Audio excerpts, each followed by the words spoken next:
Alright, y'all. Welcome to part 2. Welcome to part 2 of Kendrick Lamar to Pimp a Butterfly review. I left off on how much a dollar costs, which I gave 5 out of 5. Let me just count to make sure I have the right amount. 1, 2, 3, 4, 5, 6, 8, 9, 10, 11, 12.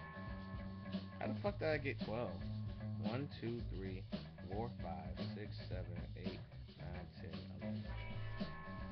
Alright, the next one up is Complexion A Zulu Love. It features Rhapsody. It felt real good to hear that Rhapsody was going to be on a major label album. She finally gets the exposure that she deserves, and she comes on the record and kills it. You know, my only problem with Rhapsody is she raps the same on every record. She doesn't switch the flow up enough for me. That's why she hasn't broken into the stratosphere. I mean, it wouldn't compromise any of her integrity if she switches the flow up and raps a little faster, raps a little slower, switches it up now and again. That's what'll make her rise to the top. That's some of the stuff that Tink is doing. That's something that's the other female MCs, Nitty Scott's doing. You know, that kind of thing. You know, she raps pretty much at the same pace, the slow boom bap flow, which is cool. That's her style, and we know that's her style. But it's time for her to come on out and switch the flow up. But other than that, Complexion, it's just basically no matter what skin tone you are, you're still beautiful on the inside and out. And you know, and they speak on America's perception of skin color in America and how that is another ploy to tear us apart. This light skin and dark skin shit, this shit is mad corny, son. Mad corny. I gave the track a 5 out of 5. The Blacker the Berry, Kendrick Lamar. This is the first record that was released from this album outside of which I will get into in a moment. The Blacker the Berry, Kendrick Lamar is definitely in full control mode and definitely militant form, because Kendrick Lamar is speaking on the inconsistencies and the hypocrisies of today's America. Like, he has a definitive line where he says, "Why did I weep when Trayvon Martin got shot, and that'll make me, you know, kill a nigga blacker than me." He said something on that level, you know what I'm saying? And it's definitely, and you know, he speaks the first 3 verses, the first 2 bars every time. I'm the biggest hypocrite of 2015, which is a little bit far from the truth, but Kendrick Lamar was trying to say that just to ruffle feathers. And I think that The Blacker the Berry is just crazy, dog. The shit is probably arguably the best record on here. You can argue that with Alright, King Kunta. You know, it's a toss up between those 4 records and the last record, which I'll get into in a moment. Now, I gave The Blacker the Berry a 5 out of 5. It's just dope. You ain't gotta lie. Mama said the record is just so beautiful. How Rocky, the producer, just brings these images to life on this record. And I mean, not Rocky, but Love Dragon, that's the producer's name, my fault. You ain't gotta lie, Mama said. Basically, it's just like an ode, you know what I'm saying? It's like, you ain't gotta do all this to impress me. You know, the beat just sounds like Fugees, Tribe Called Quest. You know what I'm saying? I love this record, and it's just so beautiful. I gave it a 5 out of 5. By Kendrick Lamar, the version that's on this record is a live version. And he has these bars at the end. Like, the record is a 5 out of 5. You know that, right? So, it's just like, you know, that laid back format. But on it's got this drum driven, you know, it samples Who's That Lady by the Isley Brothers. And he even has Ronald Isley on here as like doing background vocals. But on the concert version, he raps some bars about Oprah and stuff, and how nigga is being used incorrectly. And he is just saying that, you know, nigga meant royalty, nigga meant king. It didn't mean like dirty piece of shit, dark skinned male. it meant something stronger and powerful. And Oprah has always criticized us for using the word nigger due to the fact that, you know, she got old school mentality. Not old school in the sense of, oh, he 25, he old school, but like, I was 60 and I grew up in the 60s, old school. You know what I'm saying? And I understand where she's coming from, but at the same time, nigger, nigga, or niggas, as Kendrick put it, are different definitions.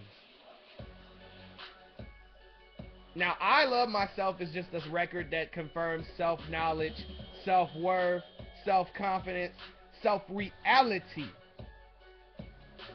It's just love yourself and everybody around you. Rocky just does a great job of painting that picture. And Ronald Isley kills it again. Like, not even R. Kelly got Ronald Isley on his last album. So, you know, that shit crazy. Let me just count it up real quick just to make sure that I'm not off. 1, 2, 3, 4, 5, 6, 7, 8, 9, 10, 11, 12, 13, 14. Okay, so I did get it right. Alright. Now the last track, Mortal Man, is also a 5. Because it's simply put that Kendrick Lamar does it again.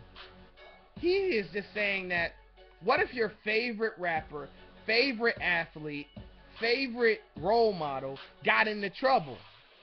Would you still be a fan of that man's work? Now, I attribute that to the fact that R. Kelly has a tendency to get in trouble with these young girls, okay? And me personally, you know, I think it's nasty and disgusting, but that doesn't take away from the fact that R. Kelly makes great music, great gospel music, great R&B music, great rap music, great music all around. But, you know, I'm still a fan of his work, even though he's got problems just like any other human being, even if the problem is sick and grotesque. Michael Jackson's been accused of, and you know, Kendrick gets into Michael Jackson on there, and he, you know, like, he gets into Malcolm leaving the Panthers, he gets into Mandela after he gets out of jail and wants to be peaceful instead of mad and angry at the world. He gets into Tupac on the record. He interviews Tupac Shakur at the end of this record. The record gives me goosebumps. It gives me nightmares, man. Because to see Kendrick, and then near the end of the record, Kendrick is done interviewing after he recites a poem about his self-worth and self-confidence and stuff like that, which is what To Pimp a Butterfly is based on. And then if you look at the credits, I mean, on Wesley's Theory, right? Dr. Dre has a part on there. Anna Wise is a frequent collaborator of Kendrick. You know what I'm saying? For Free features Anna Wise. These Walls features James Fauntleroy. You features Bilal SZA. Then All Right has Pharrell on it. For Sale has a lot of these background vocalists and stuff. So he really, and then he has an interview with Tupac, which is crazy. Which is out of, man. That's just the realest shit ever. Like, this album is just pure art. Now, as you can see, I've added everything up, and it all came out to 76. We divide that by 16. Okay, we got a rating of 4.75 here. Damn, I got a higher rating than I got the first time. And this is after 2 weeks of listening to this record. And I got a 95%, exactly on the dot. I originally rated it a 94.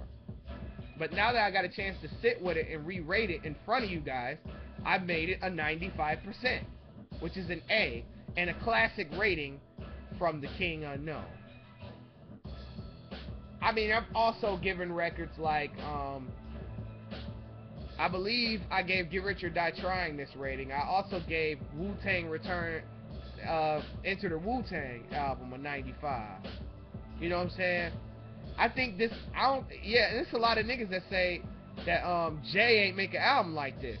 I'm like, well, you could argue he made Reasonable. Reasonable Doubt is pretty much on this level. I mean, a lot of people say that this album ain't good, you know what I'm saying? And they're a bunch of haters. Because this record here is a generation changer. Like, in between the years of 2014 and 2015, great music has set itself upon us. You know, Drake came out and put out a good record. J. Cole did. Big Sean did. Kanye's coming with something. Big Crit put out something good. Logic put out a decent album. And then Kendrick Lamar comes out of nowhere and announces March 23rd. And it leaks accidentally on March the 16th. So, furthermore, To Pimp a Butterfly is a piece of artwork. Lyrically, production-wise, it's just an A all around.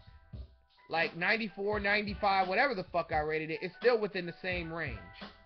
And people have to pay attention. I don't care if this ain't the record for you. Some records just ain't for you. This record, I mean, Good Kid, Mad City was a game changer for him, of course. That made him a superstar. But this album made him just on another level. And he becomes on a list of people that have put out 3 classics to start their career off. The Tribe Called Quest, The Roots, Kanye West. These are people that have put out 3 straight classic albums. Something that Jay, Eminem, Nas, Tupac. Well, Biggie didn't get a chance to put out his 3rd record, but I think he would have did it if he would have lived. But Kendrick Lamar moves himself into a list of iconic presences here. I mean, you could argue that Common's first 3 albums are classic as well, but I have to review that just to make sure. But anyway, that was my review for To Pimp a Butterfly, my re-review. So if there's any comments, any questions, if y'all want to get at me, read the comments. Or place a comment in there with your opinion, negative or positive, ignorant, trolling, I don't care. Do it, man. Kingknown Cleary signing off. May peace be unto those brothers and sisters. 100.